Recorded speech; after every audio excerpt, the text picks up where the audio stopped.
en Guinée-Bissau. Reportage de Sidna Al-Nifal. 4 mois après la tenue de l'élection présidentielle en Guinée-Bissau, la CEDEAO annonce reconnaître la victoire de Umaro Sissoco Embalo. Ce dernier avait déjà pris fonction et avait nommé un gouvernement depuis le 27 février. La situation politique en Guinée-Bissau était tendue ces derniers mois. La contestation des résultats provisoires proclamés par la Commission nationale des élections le 1er janvier 2020 a donné lieu à un contentieux électoral. La Commission nationale électorale avait proclamé à 3 reprises les résultats définitifs de l'élection présidentielle dans le délai prévu. Et d'ailleurs, une des proclamations a été faite sous l'égide de la CEDEAO après une vérification des procès-verbaux des régions demandés par le comité ministériel de suivi de la crise en Guinée-Bissau, et toutes ces proclamations ont donné le même résultat. Le contentieux électoral a donc duré près de 4 mois en Guinée-Bissau et la commission de la CEDEAO dit avoir noté des incompréhensions entre la CNE et la Cour suprême d'une part et d'autre part au sein même de la Cour suprême. Face à la persistance de ce blocage et après analyse approfondie de la situation politique en Guinée-Bissau, les chefs d'État et de gouvernement de la CEDEAO ont décidé de reconnaître la victoire de Umaro Sissoco Embalo au second tour de l'élection présidentielle du 29 décembre. La CEDEAO a demandé au président Umaro Sissoco Embalo de procéder à la nomination d'un premier ministre et d'un nouveau gouvernement au plus tard le 22 mai 2020, conformément aux dispositions de la Constitution, notamment celles relatives aux résultats issus des élections législatives. Les chefs d'État et de gouvernement de la CEDEAO ont également souligné la nécessité d'engager immédiatement la réforme relative à une nouvelle constitution qui sera soumise à un référendum dans 6 mois afin d'assurer la stabilité de la Guinée-Bissau.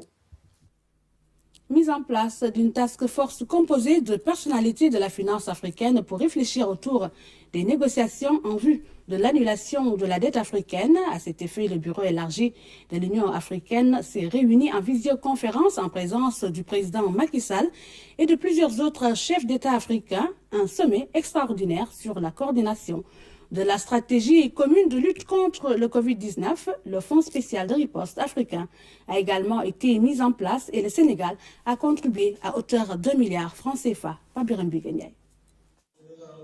Décor inhabituel d'une rencontre de l'Union africaine, dans un contexte particulier, marqué par une crise sanitaire mondiale qui touche également l'Afrique. Le président de la République, Macky Sall, porte le masque d'un geste barrière, à l'image de son homologue malien, Ibrahim Boubacar Keïta. L'empreinte d'une série de mesures préventives face au Covid-19. Cette pandémie qui aujourd'hui fait trembler le monde et les dirigeants du continent autour du bureau élargi de l'Union africaine sont tous en état d'alerte. Une conférence sur la coordination de la riposte pour des opérations de lutte efficace contre le Covid-19. Le financement d'un fonds spécial autour du Centre africain pour le contrôle et la prévention des maladies en Afrique, le CDC, est un des points majeurs soulignés lors de cette visioconférence. Le Sénégal, à l'image des autres pays africains, a contribué à hauteur de 2 milliards de francs CFA à ce fonds. Au-delà d'une extrême gravité de cette pandémie, une urgence économique se signale avec notamment des menaces sur les emplois, des tensions budgétaires et une dégradation de la qualité de vie des Africains. À ce niveau, une task force a été mise en place pour conduire les négociations en vue de l'annulation de la dette publique africaine. L'après-Covid-19 se prépare dès aujourd'hui. Un nouvel ordre mondial se dessine et le continent ne veut pas être en reste. C'est dans ce même esprit que la CEDEAO se réunit ce jeudi en visioconférence pour marquer le temps de l'Afrique. À présent, la lecture de ce décret numéro 20-20-977 portant nomination des membres du comité de suivi de la mise en œuvre des opérations du force Covid-19. Le président de la République décrète, article 1er, sont nommés membres du comité de suivi et de la mise en œuvre des opérations de force Covid-19 au titre des ministères, Maître El Ousseynou Kane, directeur général du bureau opérationnel de suivi BOSS, représentant le ministère en charge du suivi de plans au Sénégal émergent, M. Abdoulaye Samb, secrétaire général représentant le ministre des Finances et du Budget, ambassadeur Mam Baba Sissé, secrétaire général représentant le ministère des Affaires étrangères et des Sénégalais et de l'extérieur, M. Ndiogu Diouf, secrétaire permanent du comité de pilotage unique des programmes relevant du MSDC, représentant le ministère du Développement communautaire et de l'équité sociale et territoriale, M. Pierre Ndiaye, secrétaire général représentant le ministre de l'économie, du plan et de la coopération, M. Hassan Meng, secrétaire général représentant le ministère de la Santé et de l'Action sociale. Au titre de l'Assemblée nationale, M. Seydou Diouf, représentant de la majorité parlementaire, M. Toussaint Manga, représentant de l'opposition parlementaire, M. Issa Sall, représentant des non-inscrits. Au titre du Haut Conseil des collectivités locales, Mme Lalla Echafal, haut conseiller, M. Alioune Badara Faye, haut conseiller. Au titre du Conseil économique, social et environnemental, M. Elhaj Ibrahim Mombo, membre du bureau, secrétaire élu, Mme Memouna Elisabeth Dien, présidente de commission. Au titre des associations d'élus territoriaux, M. Alioune Sall, président de l'AMS, M. Adama Diouf, président de l'AEDS. Au titre des partis politiques, M. Nicolas Ndiaye, majorité présidentielle, Mme Aïssata Talsal, majorité présidentielle, M. Habib Sy, opposition, Mme Nyanya Touré, opposition, M. Pape Diouf, non aligné, M. Mohamed Massamba Sey, non aligné. Au titre de la société civile, M. Oumar Diop, M. Alassane Sek, Mme Mam Yassine Kamara. Au titre du secteur privé, M. Bokarsi, M. Manik Diop. Au titre des syndicats, M. Mademba Sok, M. Lamine Fall. Au titre des consommateurs, M. Momar Ndao, Maître Massornakan, article 2. Le présent décret sera publié au journal officiel fait à Dakar le 22 avril 2020, signé Macky Sall. Le bureau élargi de l'Union africaine appelle à la suspension à la dette africaine. C'était ce mercredi lors d'une réunion par visioconférence reconnue par le chef de l'État. Le président, le Sénégal a contribué. Bon, c'est un sujet qui est déjà passé. On passe à la situation du jour, parlant du Covid-19. Sur les 387 tests réalisés ce jeudi, 37 sont revenus positifs. Il s'agit de 29 cas contacts suivis et de 8 cas issus de la transmission communautaire, dont 5 à Touba, 1 à Mbaké, 1 à Tiwawan et 1 à Thiès. 4 patients hospitalisés ont été contrôlés négatifs et déclarés guéris. Nous écoutons à ce propos le directeur de cabinet du ministre de la Santé, Aloyse Diouf, est interrogé par François Sec. Ce jeudi 23 avril 2020, le ministère de la Santé et de l'Action sociale a reçu les résultats des examens virologiques ci-dessous. Sur 387 tests réalisés, 37 sont revenus positifs. Il s'agit de 29 cas contacts suivis par nos services, 8 cas issus de la transmission communautaire répartis comme suit: 5 à Touba, 1 à Mbaké, 1 à Tivaouane et 1 à Thiès. 4 patients hospitalisés ont été contrôlés négatifs et donc guéris. Aucun cas grave n'est à ce jour à signaler. L'état de santé des patients hospitalisés est stable.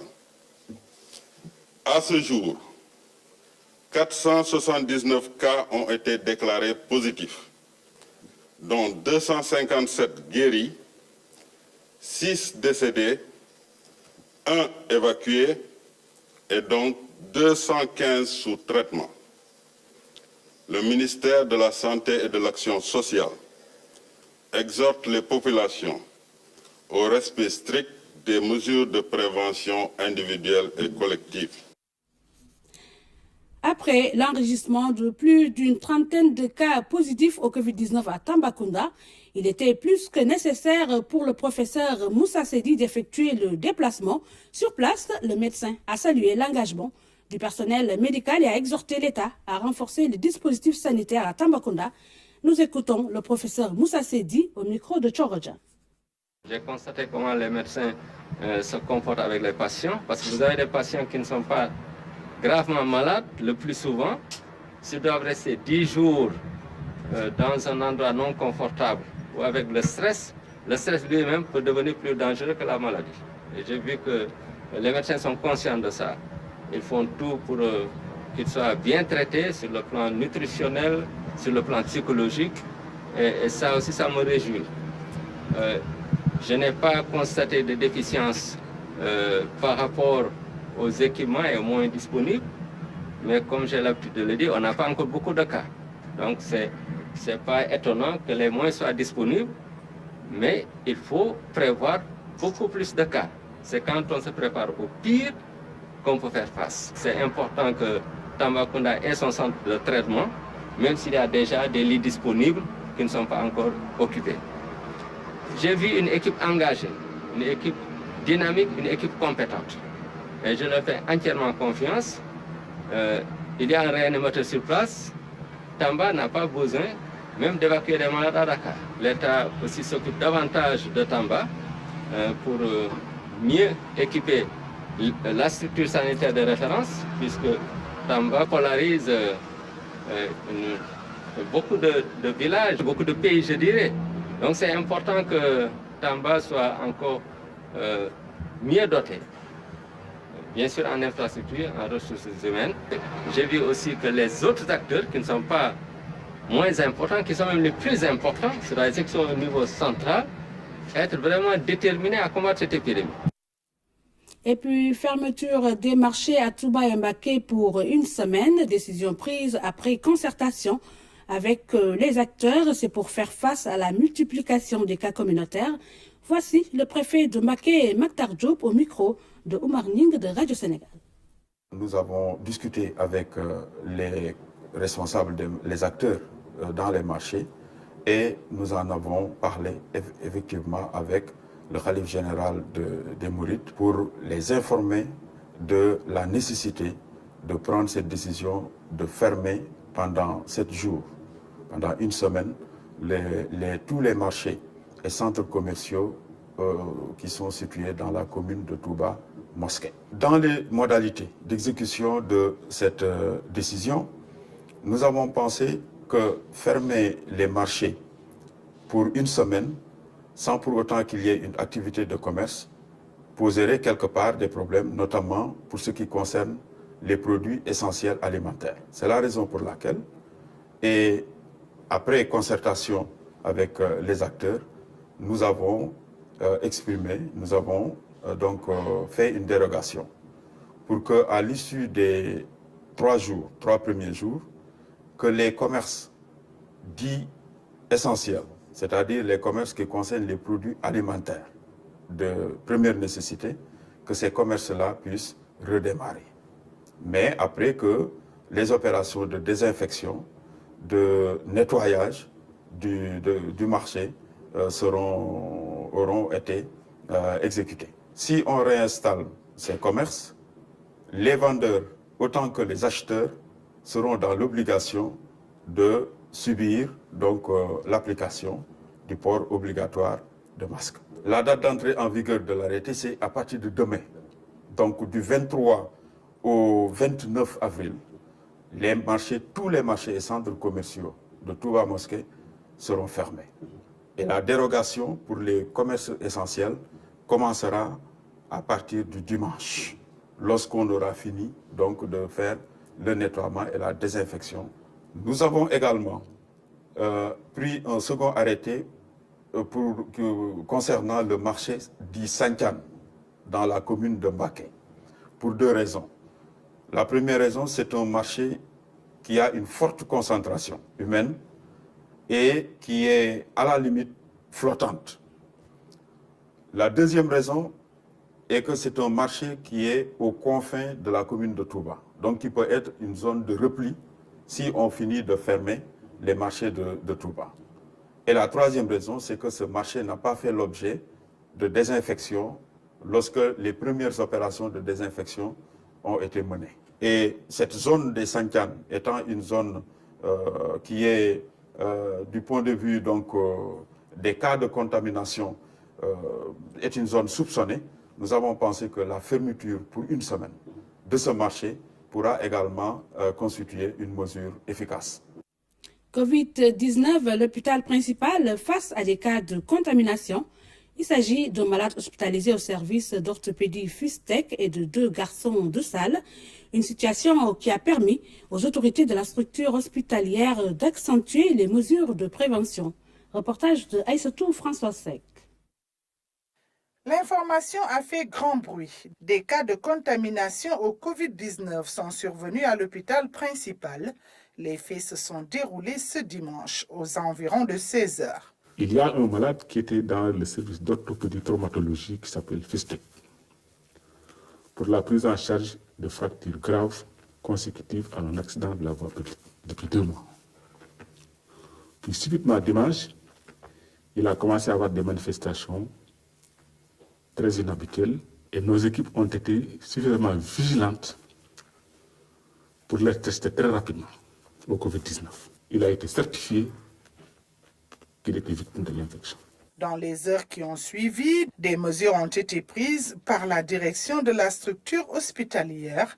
Les résultats des examens virologiques sont revenus positifs pour 2 agents de santé. Et il s'agissait des garçons de salle qui s'occupent des soins quotidiens vis-à-vis des malades. Et on conçoit que ces 2 étaient infectés parce qu'il s'agissait des garçons de salle les plus motivés et les plus dévoués. Comme le recommande le Comité national de gestion des épidémies, les 47 contacts ont été mis en quatorzaine. Aujourd'hui, ceux-là sont confinés dans l'hôpital selon les critères exigés par le Comité national et une dérogation validée, accordée et validée par le gouverneur. Voilà donc les faits tels qu'ils se sont déroulés et pour lesquels je pense honnêtement que l'hôpital a joué sa partition de la façon la plus adéquate. Dès le début de l'épidémie, nous avons fait un papier interdisant les visites, suspendant toutes les consultations non indispensables et mettant un dispositif que vous avez vu à l'hôpital. Tous ceux qui rentrent à l'hôpital ont une prise de température et on leur donne un gel de nettoyant. Aujourd'hui, s'y ajoute, et conformément à l'arrêté ministériel, l'obligation d'avoir un masque pour rentrer à l'hôpital. Et nous avons même propositionné des masques à la porte de l'hôpital pour les personnes qui auraient besoin de l'hôpital et qui n'ont pas les moyens. Cette affaire montre à quel point la gestion du Covid-19 doit s'accompagner d'une vigilance de tous les instants. La Chine a fait don de matériel de protection contre le Covid-19 au gouvernement du Sénégal, estimé à plusieurs millions de francs CFA, ce don entre dans le cadre de la coopération entre les 2 pays. Par la même occasion, le ministre de la Santé et de l'Action sociale a reçu un important lot de médicaments d'hydroxychloroquine de la part de la firme pharmaceutique Sanofi d'une valeur de plus de 120 millions de francs CFA, nous dit Youssouf Kaba. Ce don de plusieurs millions de francs CFA, composé essentiellement de matériel de protection, destiné au personnel soignant en direction de la lutte contre le Covid-19. Pour le gouvernement chinois, il s'agit du 2e don offert dans le cadre de la riposte à cette pandémie et composé essentiellement de matériel de protection indispensable à notre personnel soignant. Par cet acte, la Chine renouvelle à l'endroit de notre pays son amitié et sa solidarité. Je voudrais vous remercier au nom de Monsieur le Président de la République, Son Excellence M. Macky Sall, du gouvernement et du peuple sénégalais. Je voudrais également me réjouir de la forte contribution des entreprises chinoises. La Chine, à travers ce geste, manifeste sa solidarité à l'endroit du Sénégal, avec un seul objectif, vaincre ensemble la pandémie du Covid-19. Dans ce combat, la Chine est très attachée à une coopération sincère et pragmatique avec la communauté internationale.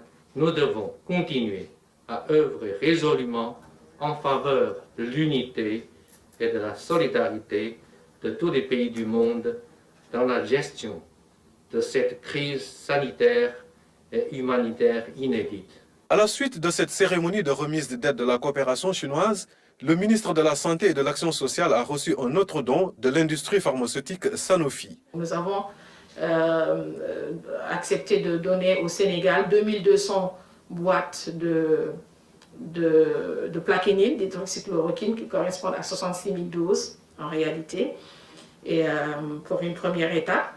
Mais ce que nous faisons en plus, à travers notre fondation Sanofi Espoir, qui est la fondation de Sanofi, nous allons accompagner le Sénégal pour renforcer la prise en charge des patients, avec aussi un don de 50 concentrateurs d'oxygène, qui est utilisé pour les patients qui auront besoin d'oxygénation. Vous avez répondu avec énormément de, j'allais dire, volontarisme, de volonté, de cœur à la demande du gouvernement sénégalais. Nous vous en remercions vivement. Et nous pouvons noter aujourd'hui que Sanofi prend une partie extrêmement importante de la gestion de la lutte dans le cadre du traitement. Nous savons effectivement que cette molécule a démontré son efficacité dans le traitement du Covid. Et aujourd'hui, je crois qu'avec votre apport, le Sénégal va encore faire des pas en matière de traitement pour augmenter son taux de guérison. Ce médicament hydrochloroquine est utilisé dans le traitement de certains cas de Covid-19. Le laboratoire en fait don à tous les États demandeurs. À cet effet, le Sénégal a reçu ainsi 66 000 doses. De nouveaux équipements pour les sapeurs-pompiers, du matériel nautique qui permet à la brigade nationale d'intervenir dans plusieurs zones insulaires, au moins couvertes par le dispositif actuel des vedettes et des Zodiacs, que le ministre de l'Intérieur a réceptionné à la base navale amiral Faye Gassama. Reportage de Ibrahim Djedjou. Sur le front du Covid-19, la Brigade nationale des sapeurs-pompiers fait sa montée en puissance. 20 canaux de sauvetage lourds, 3 vedettes ambulances, 2 vedettes incendie. C'est la première fois que les soldats du feu acquièrent un tel matériel. Depuis quelques années, les forces armées de façon générale, les forces de défense et de sécurité connaissent une montée en puissance en termes d'acquisition de matériel, en termes également de recrutement de personnel. Et les sapeurs-pompiers ne sont pas en reste.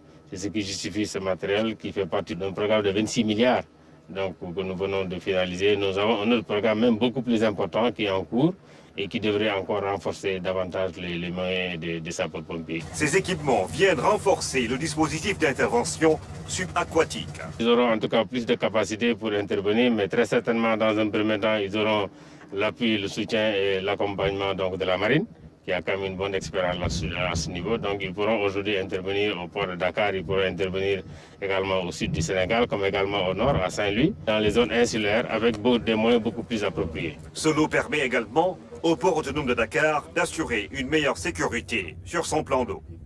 Avec ce dispositif, les armateurs devraient être beaucoup plus confiants, mais tout ce qui tourne autour de l'activité portuaire, il y a des possibilités d'intervention très rapides avec les Zodiacs, non seulement, mais aussi les vedettes incendie et ambulances médicalisées. On est encore beaucoup plus compétitif puisque pour nous, la compétitivité commence par la sécurité. Ce deuxième lot d'équipements destiné aux sapeurs-pompiers leur permet d'intervenir autant sur terre que sur mer et mieux traduire en actes leur devise « sauver ou périr ».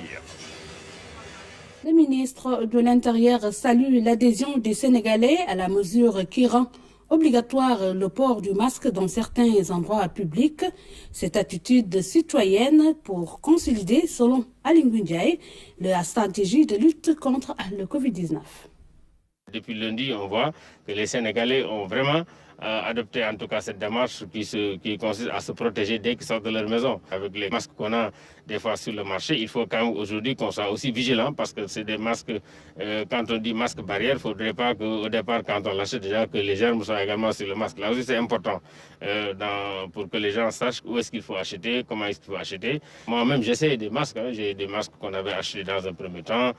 Aujourd'hui, les sapeurs m'ont donné ce masque-là qu'ils ont confectionné dans les ateliers.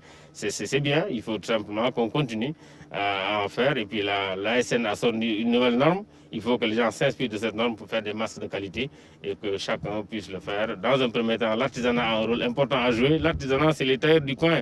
C'est les tailleurs, chacun peut aujourd'hui faire un masque. Ils s'inspirent en tout cas de cette norme pour faire des masques de qualité. Et puis plus tard, le temps que l'industrie s'installe pour faire des millions de masques que nous voulons par jour. En ces temps de Covid-19, tousser ou éternuer peut éveiller des soupçons. Beaucoup de gens hésitent à le faire et font l'effort de se retenir. Pourtant, il n'est pas dit que tout et éternuements sont forcément rattachés à cette infection. Que fait-on de l'habituel rhume et des allergies? Le déclenchement de ces phénomènes réflexes n'est pas facile à bloquer. Covid-19 interdit de tousser. C'est une chronique signée Oumar Diaw. Éternuer était franchement jusque-là un acte banal que l'on faisait au beau milieu d'une foule joyeuse qui s'amusait à balancer en chœur à vos souhaits. À tes souhaits. Le souhait le plus cher aux vivants, c'est de le rester le plus longtemps possible. Or, de nombreux pathogènes qui ne s'attaquent qu'aux organismes vivants empruntent les voies respiratoires pour infecter et ronger les corps. Tousser et éternuer sont devenus trop suspects. Pourtant, on peut le faire sans être malade du tout. Alors, pour ne pas créer une panique autour de soi et déclencher un sauve-qui-peut général, on s'efforce de se retenir comme on le ferait avec d'autres besoins naturels pressants. C'est beaucoup plus facile à dire qu'à faire, d'autant qu'il s'agit d'un réflexe qui, par définition, est involontaire et ne se commande pas. Faudrait-il alors cesser de s'enrhumer ou de faire des allergies? Les sujets habitués à ces affections rhinopharyngées, en général bénignes mais gênantes, voudraient bien se débarrasser d'un nez constamment bouché ou coulant à flot fréquemment. Bien entendu, tous les éternuements ne sont pas de nature infectieuse, covidienne, mais ils font que garder la distance et porter un masque sont devenus une impérieuse nécessité le temps que le virus dépose les armes. En attendant une telle issue souhaitée, dans cette guerre, négocier serré avec son corps pour différer ce qui monte à la bouche et au nez. À défaut de réussir un blocage net, éternuer ou tousser à travers le masque obligatoire. Votre petit monde ne s'en portera que mieux et ne prendra pas la poudre d'escampette. Autre registre de ce journal, le riz distribué à la population par l'État est de bonne qualité. C'est du riz indien, le même que celui qui est vendu sur le marché. La précision est du ministre du Commerce et des PME. Assom Aminata Diatta faisait le point hebdomadaire du marché. Le voici au micro de Philippe Sagna. Le marché est très bien approvisionné. Toutes les denrées de première nécessité dont on pourrait avoir besoin, surtout en perspective du Ramadan, sont disponibles sur le marché à des prix abordables. Les services du ministère du Commerce sont sur le terrain pour veiller à la stabilité des prix.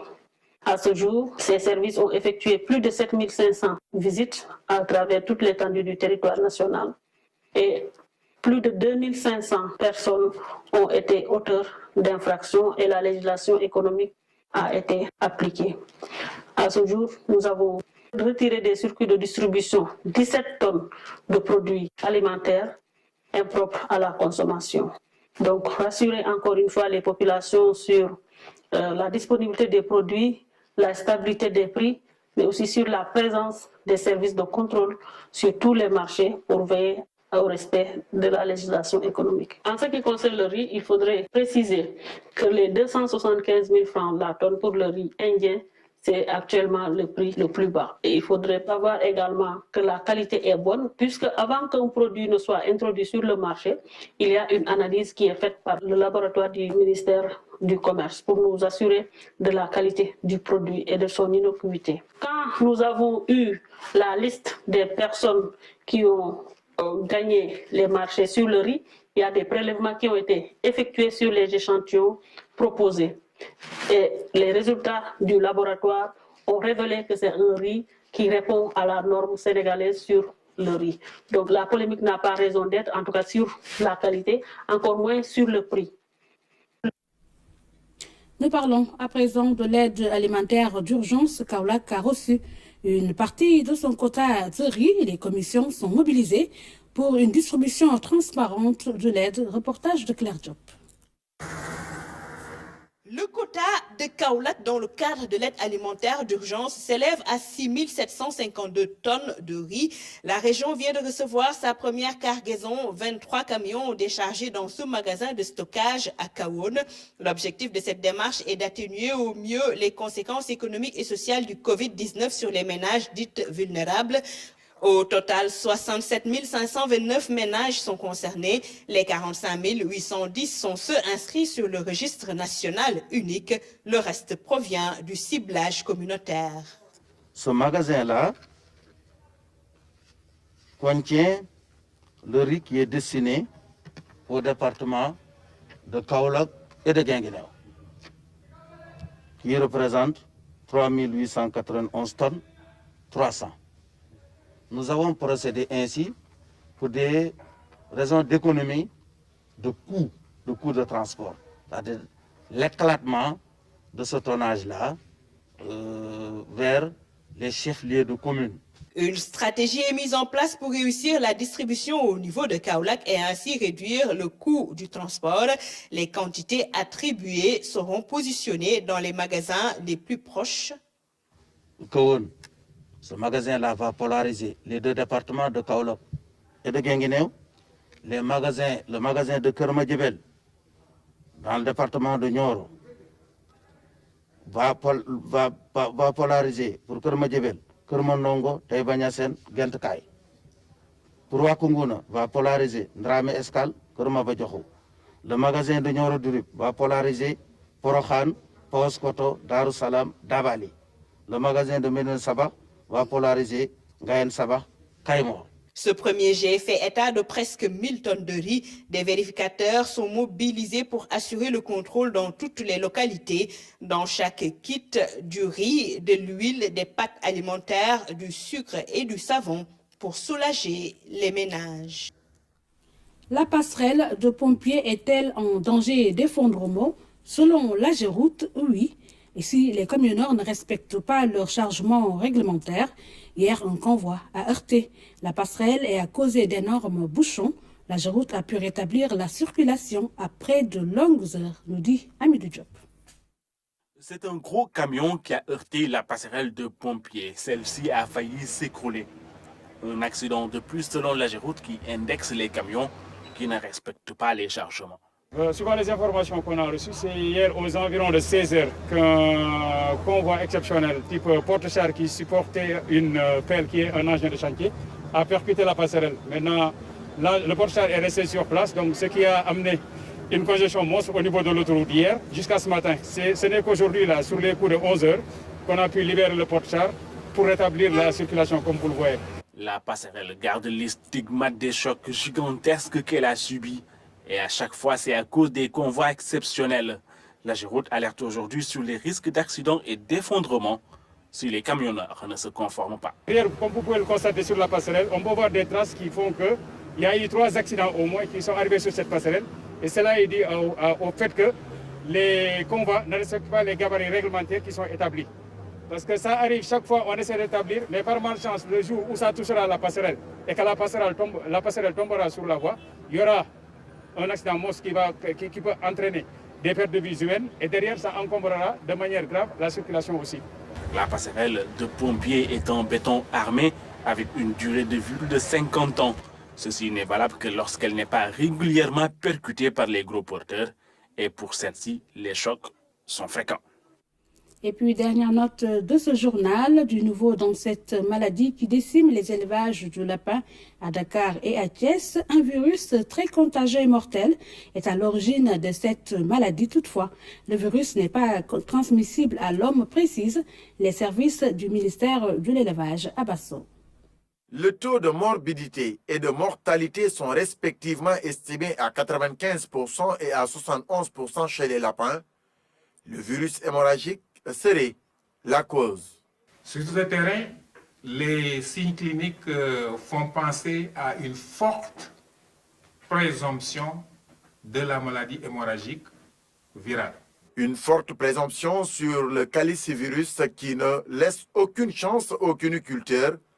Ce virus est apparu en 1984 en Chine, 4 ans après en Europe et en Amérique, en Afrique, La maladie est apparue au Bénin en 1995 et au Sénégal en 2020. Quelles sont les mesures barrières pour limiter la propagation de ce virus? J'ai recommandé donc aux éleveurs, aux cuniculteurs, vraiment de mettre l'accent sur les mesures de biosécurité. Donc, quand ils acquièrent donc, des reproducteurs, la première chose à faire, on a dit, c'est de mettre ces lapins-là en quarantaine 15-20 jours avant de les introduire dans les cheptels. Et au niveau même du bâtiment, mettre genre bac ou avec de l'eau de javel, c'est ce qu'on appelle les puits du livre. Et que le personnel ou l'éleveur peut mettre ses bottes pour éviter vraiment de transporter la maladie. Et en cas aussi de malade, qu'il isole le malade, procède donc avec l'appui bien sûr des techniciens à l'antibiothérapie pour éviter les surfections bactériennes, bien que ce soit une maladie virale. Et ensuite, maintenant, les cadavres, on leur a dit, il faut les enfouir entre deux couches de chaux vives ou bien les incinérer et donc les enfouir pour éviter donc vraiment la contamination. Les lapins de la basse-cour des régions de Dakar et de Thiès sont les plus touchés par ce virus à l'origine de la maladie hémorragique du lapin. Déjà, avec ces nombreuses pertes, les techniciens de la santé animale envisagent l'importation du vaccin et la reconstitution du cheptel au grand bonheur des cuniculteurs du Sénégal.